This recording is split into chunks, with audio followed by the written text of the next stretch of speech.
depressão e transtorno bipolar. Hoje é o tema da live de hoje. Boa noite, pessoal. Terça-feira, 2 de setembro de 2025. Seja todo mundo bem-vindo. Hoje a gente vai discutir um tema tão importante na psiquiatria sobre depressão e transtorno bipolar. Seja todo mundo bem-vindo.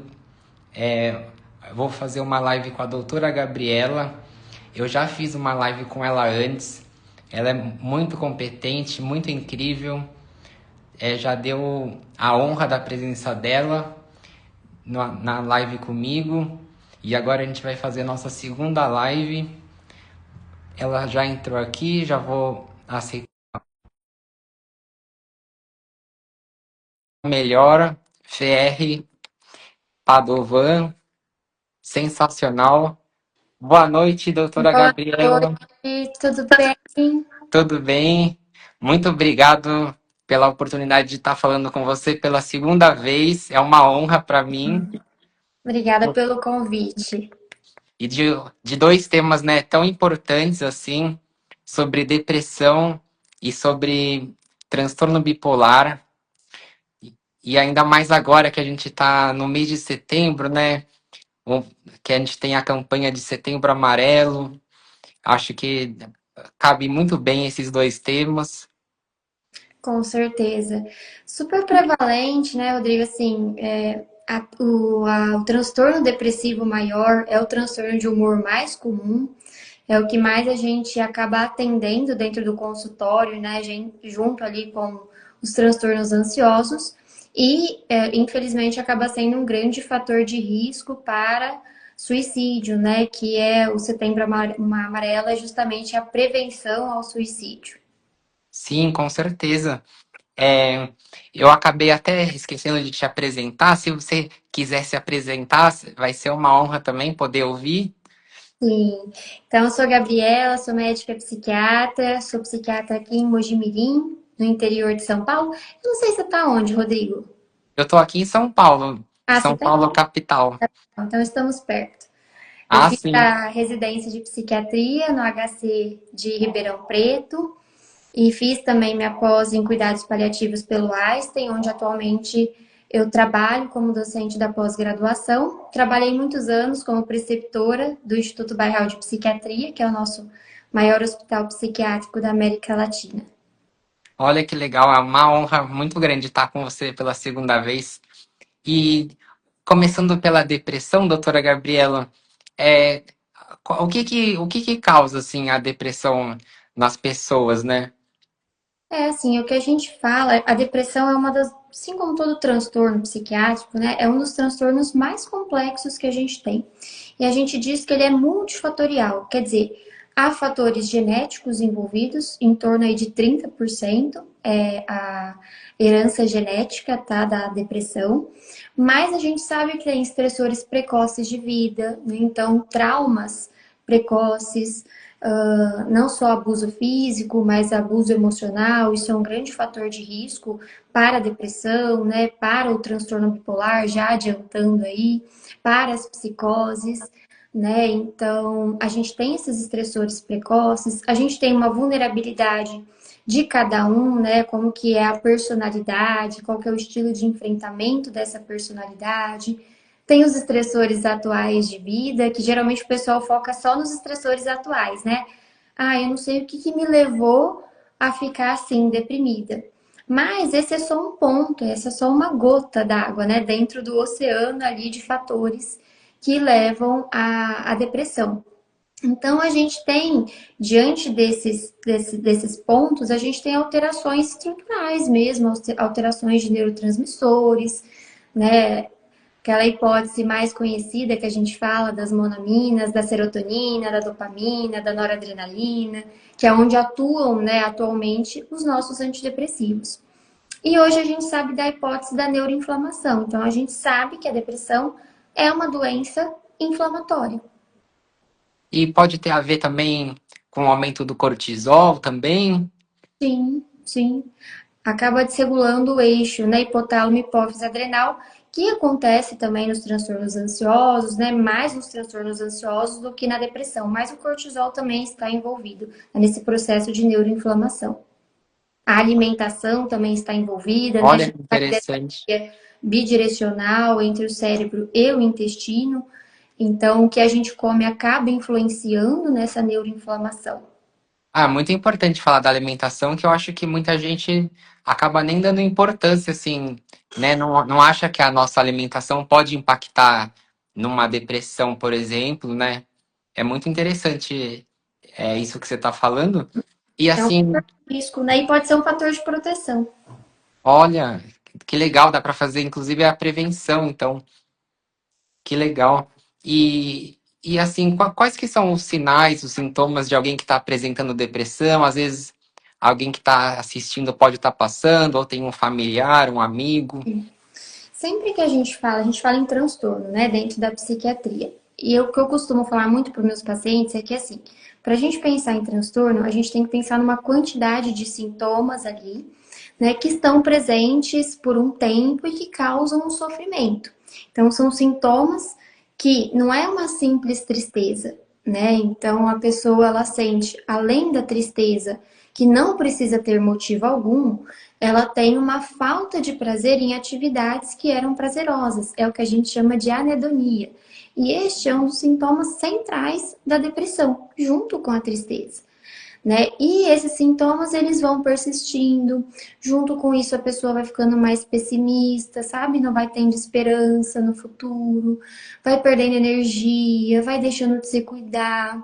Pode haver um sentimento de culpa, de inutilidade, né? Vai deixando de fazer as coisas que gosta, vai se isolando socialmente.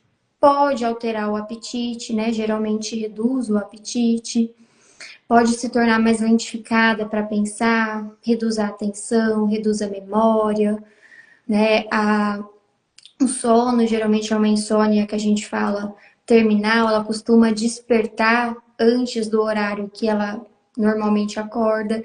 Então veja que é um conjunto de sintomas que a pessoa começa a apresentar e começa a ficar muito intenso, começa a ficar muito frequente, e aí existe o critério tempo, né? Então, pelo menos nas últimas 2 semanas, ela vem ficando assim e isso vem repercutindo negativamente na vida, no dia a dia daquela pessoa. E muitas pessoas falam assim, nossa, mas eu tô trabalhando, né? Às vezes a pessoa não acredita que está deprimida porque tá ali, firme no trabalho. Às vezes não apresenta pensamentos suicidas, né? Apesar do pensamento suicida poder ser um sintoma da depressão, não é um critério que a gente fala essencial para fechar esse diagnóstico. Ah, certo. É perfeito.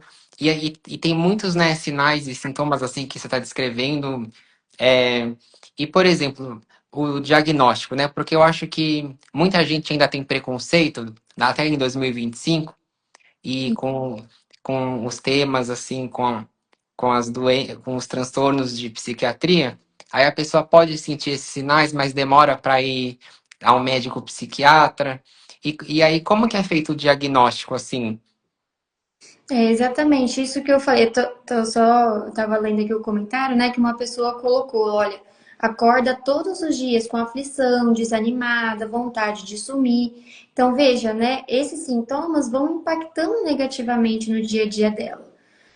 E eles vão aumentando de frequência, de intensidade. Então, para a gente fazer um diagnóstico da depressão, a gente sabe que é um diagnóstico que é clínico, quer dizer, você precisa passar por alguém que tenha nessa competência para fazer o diagnóstico, porque a gente não consegue ter um biomarcador, um exame de sangue, por exemplo, que vá diagnosticar. Né? Não adianta você pedir serotonina, não adianta você pedir dopamina, porque o que está no sangue não corresponde ao que está no sistema nervoso central. Então, o diagnóstico ele é clínico. Então, baseado nesse conjunto de sintomas que eu relatei. Então, principalmente da tristeza, da perda de prazer, junto com esses outros sintomas, o pensamento negativo, né, lentificado, prejuízo de atenção, de memória, desesperança, redução dos autocuidados, pensamentos de morte, pode ser um pensamento mais passivo, essa vontade de desaparecer, ou realmente estruturar, né, acabar ali com a própria vida. Então, esses sintomas de alteração de sono, de apetite, a gente vai investigando durante a entrevista psiquiátrica e se eles estiverem, né, nessa frequência de pelo menos 2 semanas impactando negativamente, a gente faz esse diagnóstico de episódio depressivo. Ah, perfeito. E É, os exames de sangue, né, só para hum. complementar, porque muita gente fala isso, os exames de sangue, eles vêm mais para a gente excluir outras causas. Então, Ah, sim. uma deficiência, né, do hormônio tiroidiano, então um hipotiroidismo, uma deficiência de B12, né, podem levar a alguns sintomas que estão presentes dentro da depressão, como a fadiga, né? Ah, perfeito isso que você falou.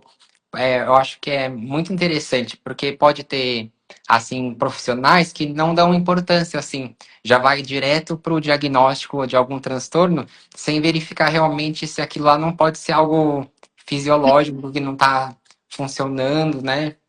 Muito legal. Porque aí você trata o hipotireoidismo, resolveu, né? Aí os sintomas, eles remitem sem a necessidade de você fazer o uso do antidepressivo, por exemplo, que é o tratamento, né? Ah, perfeito.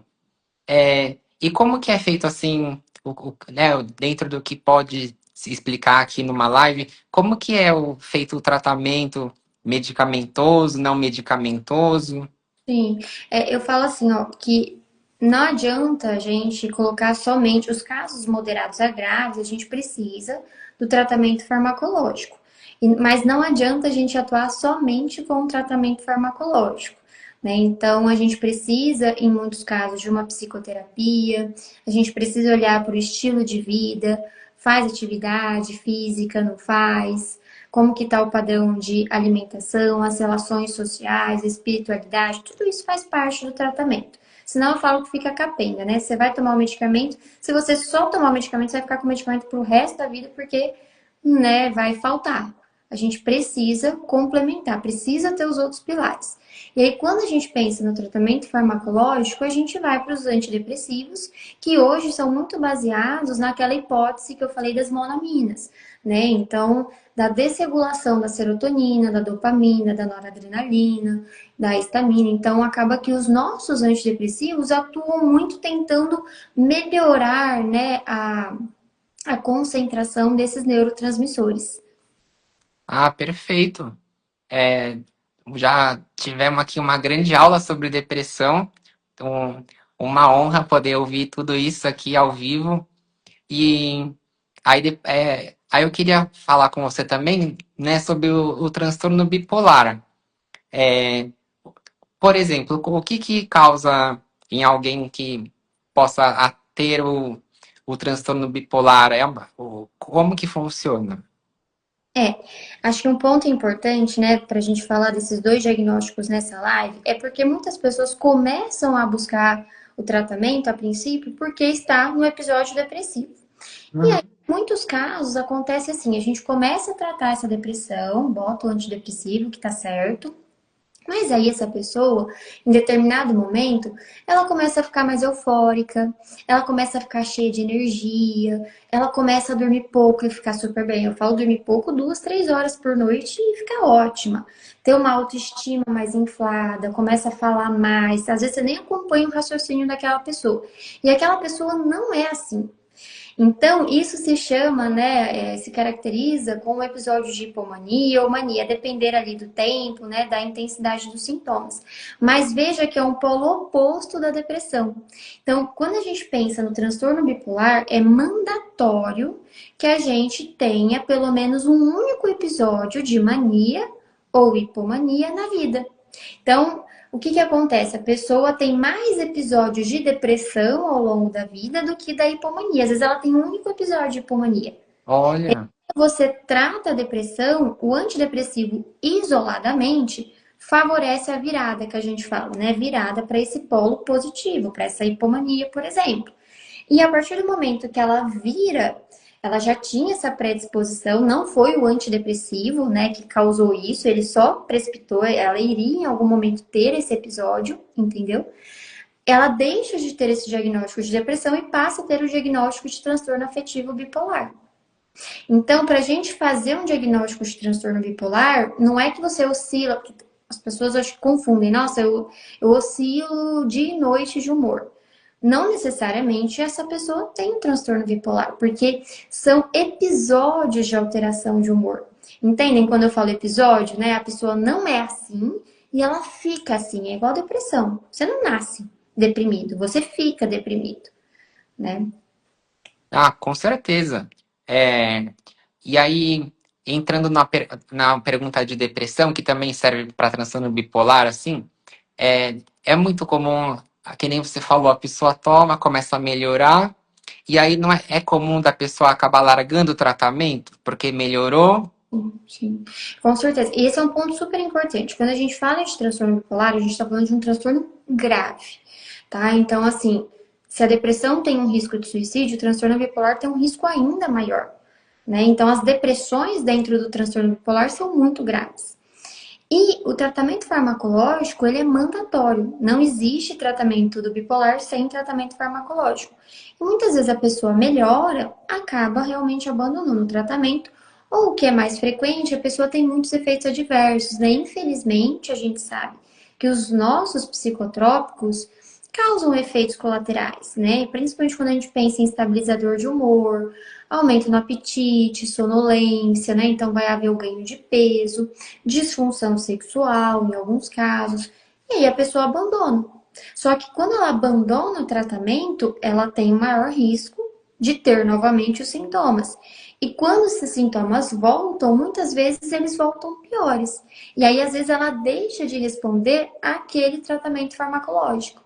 Aí, às vezes, a gente tem que fazer mudanças, associações, né? Então, essa psicoeducação que a gente fala, né? Então, quer dizer, essa orientação acerca do transtorno que a pessoa apresenta é super importante. Porque isso vai mostrar pra gente qual que é o prognóstico, a evolução dela.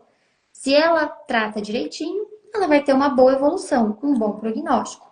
Se ela não tratar direito, se ela ficar, né, abandonando o tratamento, vai ter um pior prognóstico, porque ela vai ter mais episódios e cada vez mais graves. Nossa, com certeza. E a importância, né, de ter um bom profissional para diagnosticar, né, esse transtorno que é importante dentro da psiquiatria. Sim. O Fer está perguntando aqui, né, junto com o tratamento medicamentoso, qual é a outra recomendação para o paciente que mais dá certo? Com certeza, Fer, é a psicoterapia, né? Então, junto com o tratamento farmacológico, é isso que eu falei, a pessoa poder ter esse outro pilar, né, esse outro acompanhamento em relação a entender muito bem como funciona o transtorno, quais são os estressores, como a gente pode ter uma mudança de estilo de vida, como a gente pode trabalhar os nossos pensamentos, porque a gente carrega muitas crenças que a gente fala, né? Muitos pensamentos que a gente mesmo vai construindo e que também acaba favorecendo, principalmente quando a gente pensa mais na depressão, né? O bipolar tem mais gatilhos externos, né? Então, as substâncias, privação de sono, mas a depressão acaba sendo muito vulnerável a esse nosso funcionamento pessoal, sabe? Então, Sim, a psicoterapia, o estilo de vida é fundamental. com certeza. É, e, e aí, como que é feito o tratamento medicamentoso, assim, é diferente do Sim. estilo de tratamento para depressão? Muda totalmente. E daí a importância realmente da gente fazer esse diagnóstico. Porque, como eu falei, quando a gente vai com um antidepressivo em monoterapia, quer dizer, ele isoladamente dentro do transtorno bipolar, esse antidepressivo favorece essas viradas maníacas, né, ou hipomaníacas. E aí você vai piorando a evolução desse paciente. Então, o tratamento de primeira escolha para o bipolar são os estabilizadores de humor, né? Então, o estabilizador de humor consiste ali, né, num medicamento que consegue evitar o polo positivo e o polo negativo. Positivo, né, dessa hipomania e negativo da depressão. Por exemplo, o lítio. O lítio é o padrão ouro, né, de estabilizador de humor. Só que existe uma complexidade muito grande para o tratamento do bipolar, porque a gente tem vários estabilizadores, vários antipsicóticos, né? Um a gente usa para o polo positivo, o outro para o polo negativo, um a gente só tira da crise, o outro faz prevenção de crise. Então, acaba sendo um tratamento que requer muito cuidado, né? Muito raciocínio clínico. Ah, perfeito. É, é muito interessante isso que você falou. É, e, e daí, e a atividade? Você falou de alimentação, né? Da importância da alimentação. E a atividade física é bom para quem tem algum transtorno mental, nesse caso para depressão, para bipolaridade?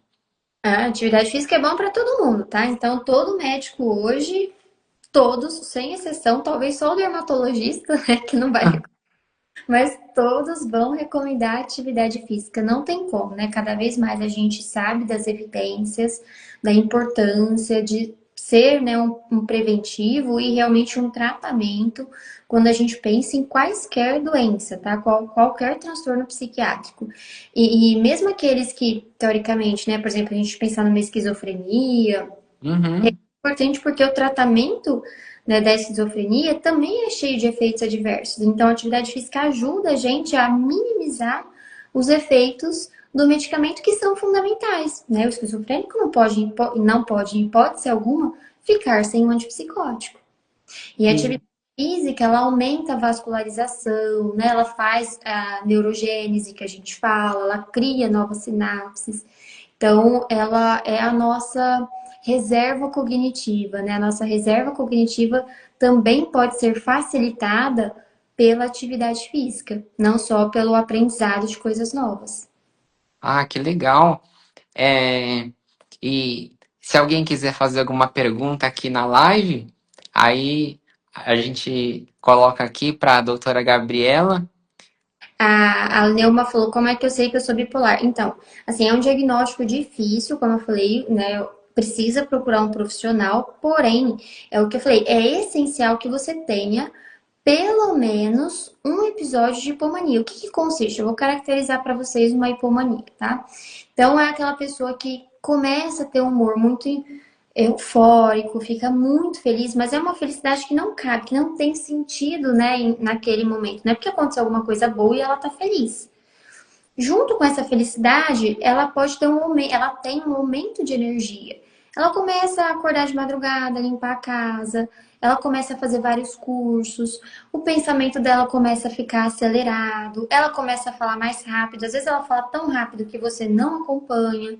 Mas como eu falei, essa pessoa pode ficar mais grandiosa, ela nem tem uma autoestima tão boa assim, de repente ela acha que ela é a melhor de todas, né? Então, inclusive, quando a gente fala em mania, a pessoa pode ficar psicótica, né? Eu já vi Olha, da pessoa achar que era Mulher Maravilha, né? Da pessoa achar que era uma artista famosa, ou que era casada com um artista famoso, por exemplo, né? Então, a pessoa pode romper com a realidade dentro do e transtorno bipolar. isso dentro do transtorno bipolar, sem a pessoa tem sem ligação com a esquizofrenia. Tem ter ligação com a esquizofrenia, porque primeiro ela começa a mudar o humor e dentro desse contexto de humor, ela fica, por exemplo, psicótica, ela fica grandiosa, né? Olha, Então veja que e não é uma simples variação de humor, como as pessoas acham que é, né? Realmente a gente tem um prejuízo ali, uma ruptura do funcionamento dela. certo.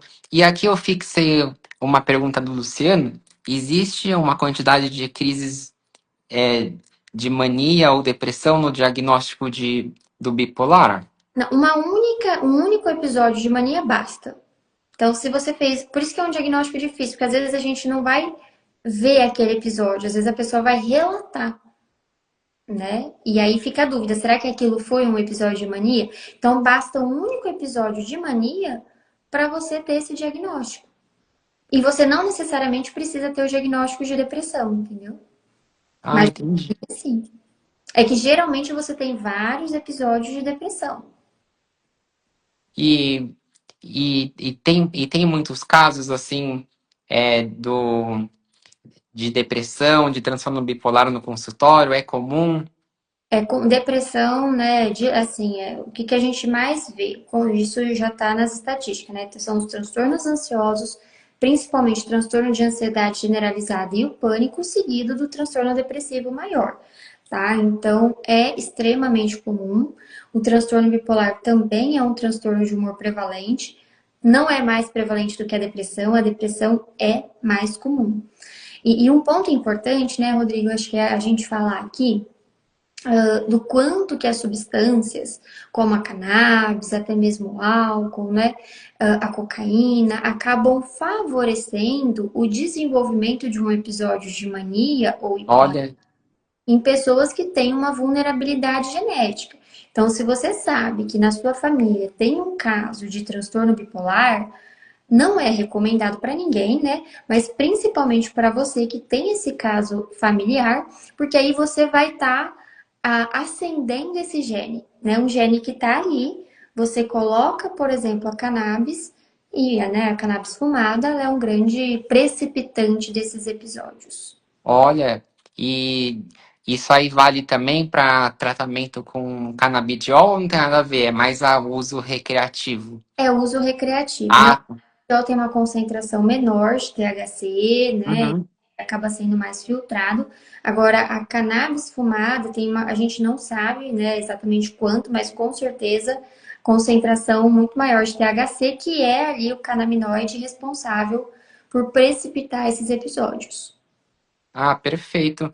O Pedro Zogby perguntou o seguinte: qual a importância do trabalho da psicologia e da psiquiatria juntos no tratamento da bipolaridade? Não, é fundamental. Inclusive no CAMAT, que é o nosso guideline canadense, eles colocam lá o trabalho de a psicoeducação, né, a terapia no transtorno bipolar é primeira linha, é nível A de evidência.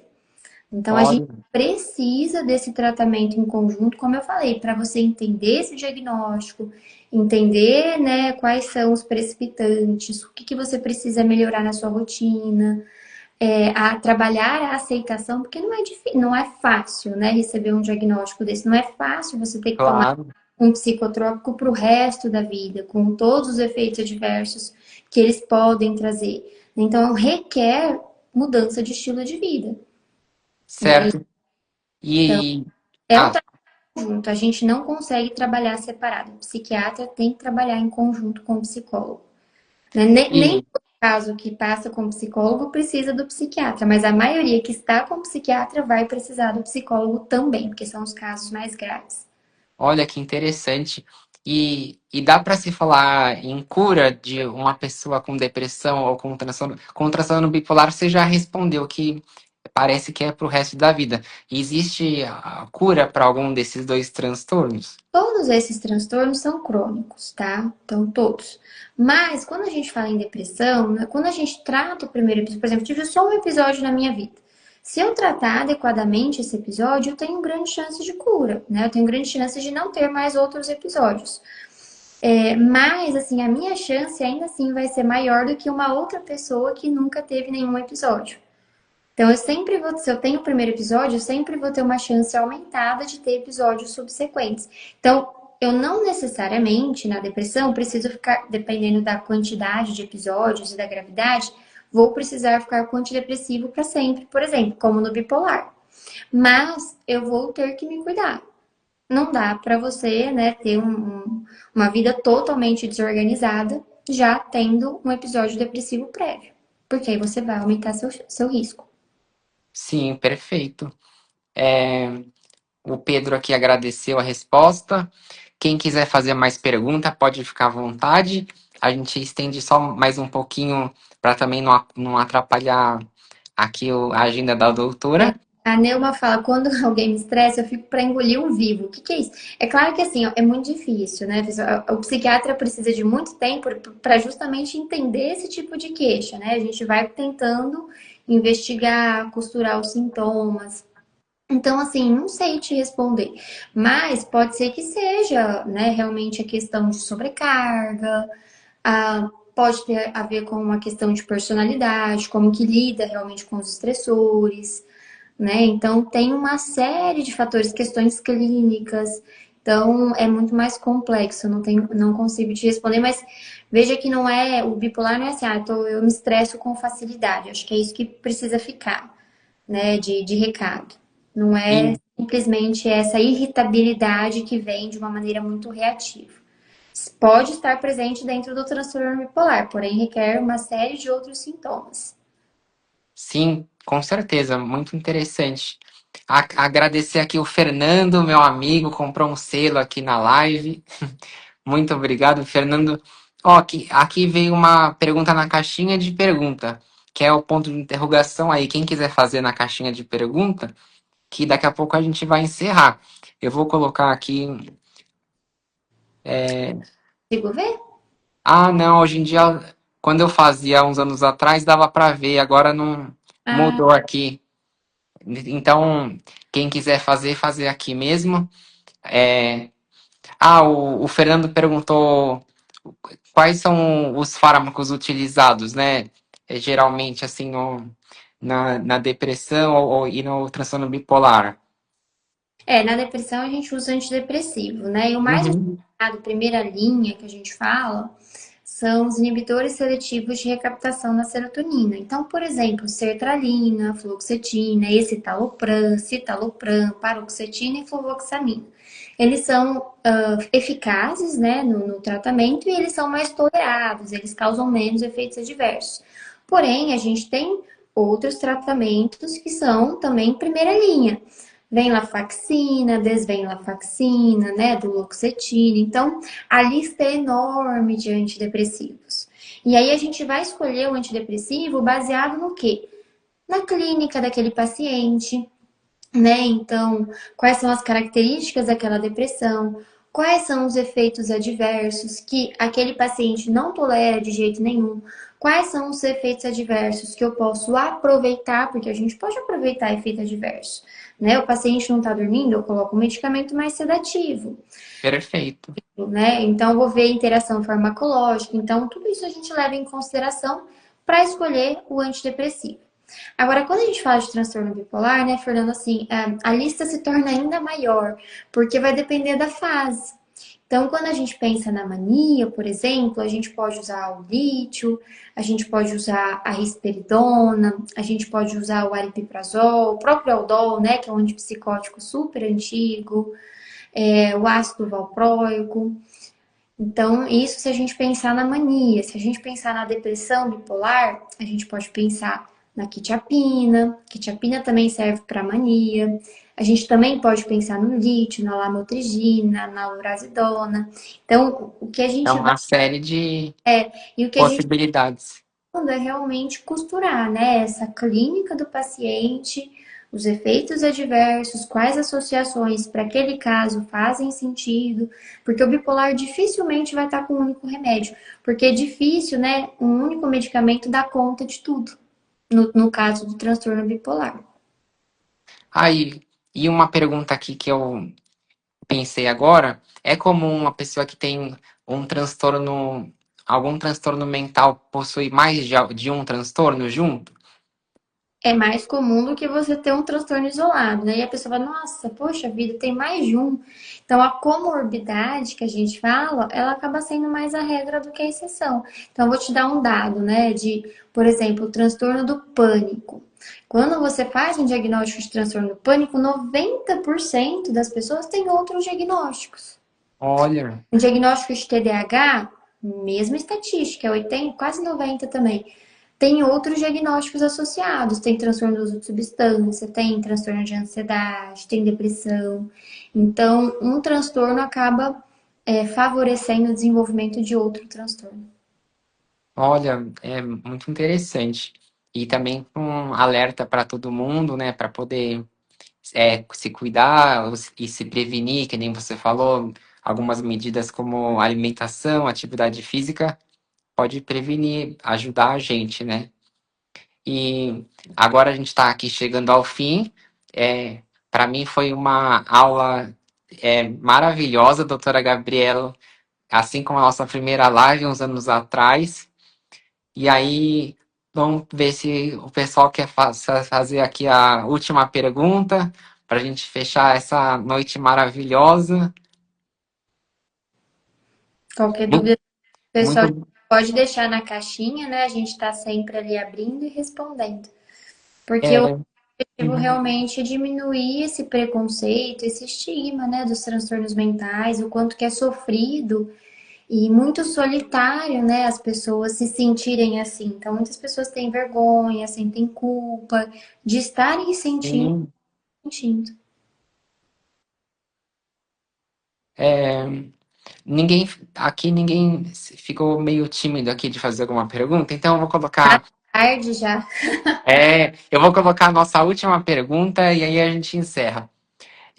O atendimento com o homem, para ele chegar ao psiquiatra é mais difícil? É mais resistente? A mulher que tem que insistir, ou o parceiro que tem que insistir para Sim, ele, até o preconceito que a pessoa pode ter, né?